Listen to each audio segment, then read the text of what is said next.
সুন্দৰ বাৰ্তা ৰাইজৰ মাজলৈ কঢ়িয়াই লৈ যাব পাৰে।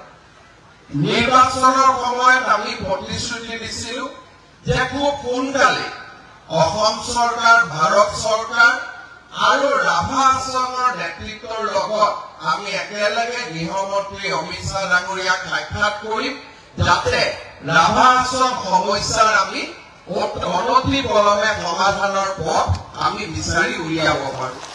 সেই প্ৰতিশ্ৰুতি মই আজি পুনৰ এবাৰ আপোনালোকৰ ওচৰত দোহাৰিব বিচাৰিছো। দ্বিতীয়তে, ৰাভা সকলক এটা ৰাজশক্তি ৰূপে প্ৰতিষ্ঠা কৰাৰ দীঘলীয়া পৰিক্ৰমাৰ মূল ব্যক্তিজন আছিল বীৰ দদান। ৰাজ্য চৰকাৰে দদানৰ এটা বিশাল প্ৰতিমূৰ্তি আমি ৰাভা আশ্ৰম স্বায়ত্তশাসিত পৰিষদত প্ৰতিষ্ঠা কৰাৰ কাৰণে সিদ্ধান্ত লৈছো।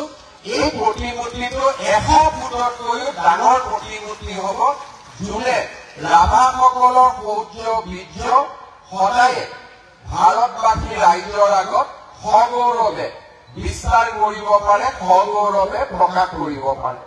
ৰাভা যিসকল লোক ৰাভা আশ্ৰমৰ বাহিৰত বাস কৰে, তেওঁলোকক মই আগতে কৈ যোৱা ধৰণে পুনৰ এবাৰ প্ৰতিশ্ৰুতি দিছো যে 15 আগষ্টৰ ভিতৰত ৰাভা আশ্ৰম স্বায়ত্তশাসিত পৰিষদৰ বাহিৰত বাস কৰা ৰাভাসকলৰ যি কাউন্সিলৰ ডিমাণ্ড আছিলে, সেই ডিমাণ্ডটো আমি 15 আগষ্টৰ আগতে সুমীমাংসা কৰিম।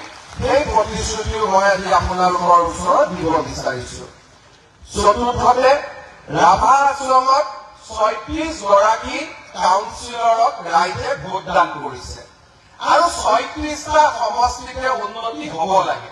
কিন্তু ৰাভা আশ্ৰমৰ সীমিত সুবিধাৰ বাবে তেওঁলোকে সকলো জাগাতে উন্নতি কৰিব নোৱাৰে। মই ইলেকশ্যনৰ পিছত ৰাভা আশ্ৰমৰ 36টা সমষ্টিৰ বাবে পৃথকে পৃথকে সুন্দৰ একোটা ঘৰৰ আবণ্টন আপোনালোকৰ কাৰণে কৰাৰ মই প্ৰতিশ্ৰুতি দিছো।